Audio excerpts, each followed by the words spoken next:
Hello, everybody, and welcome to another episode of El Pablo FC.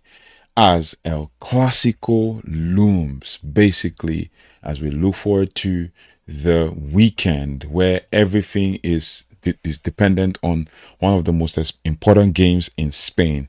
So, welcome to another episode of El Pablo FC. We're going to preview game which week 10 pretty quickly, explaining what is expected in game week 10 or match week 10, as the case may be.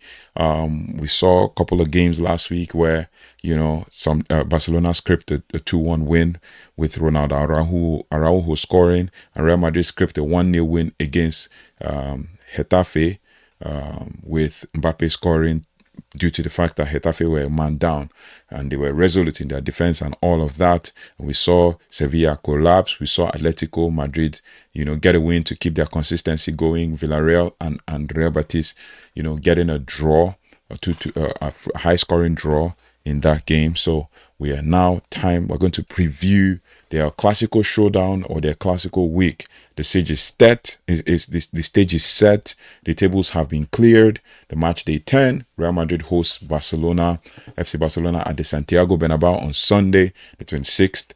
And this match is not just a battle for 3 points. It's a battle for the top of the table, the psychological advantage, and the confidence to carry through the demanding winter schedule. The tactical landscape of Real Madrid is what we're going to break down now before we get to, Barcelona. So with the tactical landscape for Real Madrid enters with the points lead and the venue advantage. Their narrative is pretty simple. Kylian Mbappé is the league's most devastating finisher, leading with 10 goals coming off, their Champions League game and all of that. Real Madrid's game plan, Xabi Alonso would likely employ a high aggressive 4-3-3 formation, and the key will be the trio of Valverde, Eduardo Camavinga, and Aurelian Tchouaméni in midfield, tasked with disrupting Barcelona's passing machine. The defensive line which showed some fragility against Getafe, will be heavily protected. Their primary focus will be swift, basically vertical transitions, leveraging the pace of Mbappe and Vinicius Jr. against an aging pace of the Barcelona full backs. The X factor is Araújo in this game. The Turkish star provided the assist in the last game and is a genuine threat off the bench as a starter. So it depends on where he's placed. If Barcelona successfully, nullifies the main threat, Goulet provides a burst of creativity and technical ability that they can unlock and they can use to unlock this game, basically. The tactical landscape for Barcelona is pretty straightforward. Barcelona comes in with a slight psychological edge of having faced immense adversity and finding a way to win. And their goal difference of +14 remains a testament of their overall attacking quality, even with injuries. Now, Barca's game plan, basically, the plan for Hansi Flick is that he must prioritize possession and control, and the team is dealing with a severe lack of reliable center forwards and wingers. Therefore, the midfield, centered on Pedri and Frenkie de Jong, must be flawless. They need to dominate the ball using possession as a form of defense to shield their back four.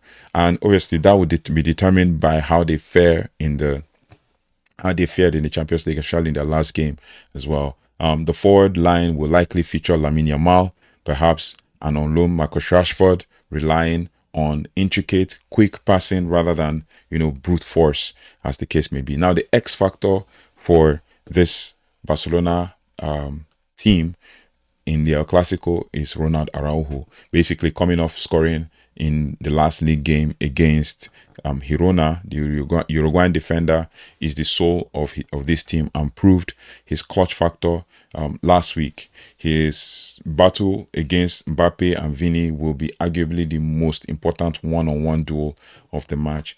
And if he can contain Madrid's pace, Barcelona has a chance to win the midfield battle. Now, the decisive battle, possession versus transition, which is with regards to the El Clásico, the match boils down to a classic clash of philosophies. The first question is, can Barcelona's midfield establish enough authority to dictate the pace, limit Real Madrid's counter attacking opportunities, and keep the ball away from the explosive boots of Kylian Mbappe? That's the question. Put in the comment section, let me know your thoughts and feelings.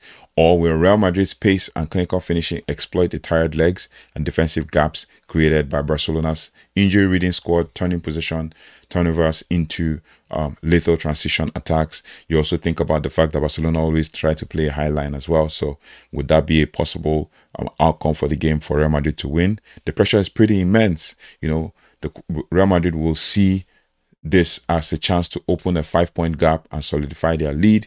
Barcelona sees this as a chance to silence the critics and prove their resilience, and reclaim top spot with 1 point if they win. This is also a chance for Barcelona to try to win. Meanwhile, for Real Madrid, it's a revenge considering how they fared in their Clásico last season.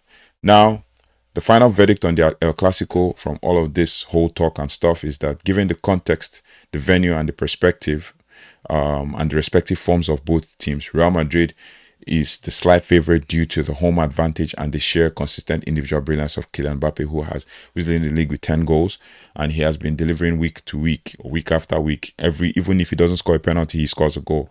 However, Barcelona's midfield quality, even under duress, is world class. So for me, I predict that the battle will be decided by fine margins, perhaps a set piece or a single defensive error, or even just Kylian Mbappé breaking away, with Barcelona's high line being an issue for Barca. So my prediction with this will be 2-1 to Real Madrid. Real Madrid will win 2-1, being that they have their home field advantage, and Mbappe's current scoring form is just too strong to ignore against Barcelona. Especially this Barcelona side that is stretched incredibly thin by injuries. So the title race will officially widen this weekend. So we're going to look at it and review it once the game is done.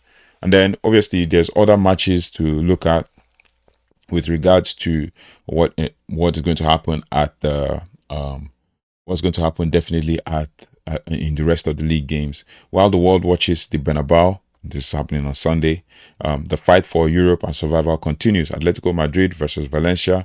Atletico will face a strong challenge from Valencia, a team desperate to climb the table. Atletic's defense should also be, the difference. My prediction will be a 1-0 hard-fought win for Atletico Madrid, who are trying hard to ensure that they climb up the table as well.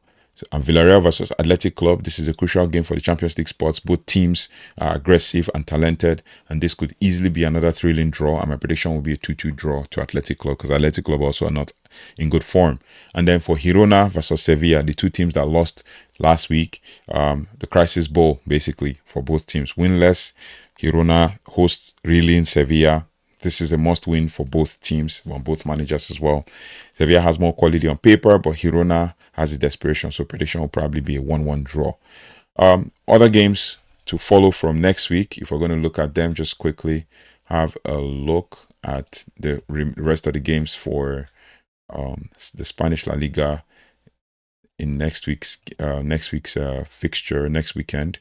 We'll start with, basically, like I said, there's so many other games that we can actually look at. So Girona plays Real Oviedo. Girona would hopefully try to get back to winning ways, but Real Oviedo are a very strong team. Espanyol will play Elche, and then obviously Athletic Club will play Getafe. Strong defending the Getafe. Athletic Club not so much in good form, and then Valencia versus Villarreal, which is the tough match, top of the table clash. Hopefully Valencia gets the opportunity to play Villarreal and battle them. Valencia are looking for ways to win and climb up the table, amongst other things. These are the games that happen on Saturday, and then we look at the next one that happens on Sunday. And on Sunday we have Mallorca versus Levante. Hopefully that one looks like one that's going to be a draw. Real Madrid versus Barcelona, which I just analyzed to you. Then Osasuna versus Celta Vigo, and then Rayo Vallecano versus Deportivo Alaves. The next one will be on Monday, where Real Betis will face Atletico Madrid, who are both Atletico Madrid found a way to win, and Real Betis drew their last game, so it will be one to watch on the 27th of October. So yeah, I think we had a bit of a mix up in the fixtures when I was reviewing that, but these are the actual fixtures. Mallorca versus Levante, Real Madrid, Barcelona, Osasuna, Celta Vigo, Rayo Vallecano, Deportivo Alaves, and then we have obviously the Real Atletico Madrid versus Real Betis, and then we also have the Saturday games that will be going on with. It first starts on Friday with Real Sociedad versus Sevilla. Sevilla, who just came off a loss, basically. And then you now have Girona, Real Oviedo, Espanyol, Elche, Athletic Club, Getafe, and Valencia Villarreal. Let me know your thoughts and feelings in the comment section. What do you think about these games? What do you expect, for the games that are coming? I'll see you on the next one. But thank you so much for watching. Thank you so much for liking, sharing, and subscribing. Take care. Goodbye, and God bless.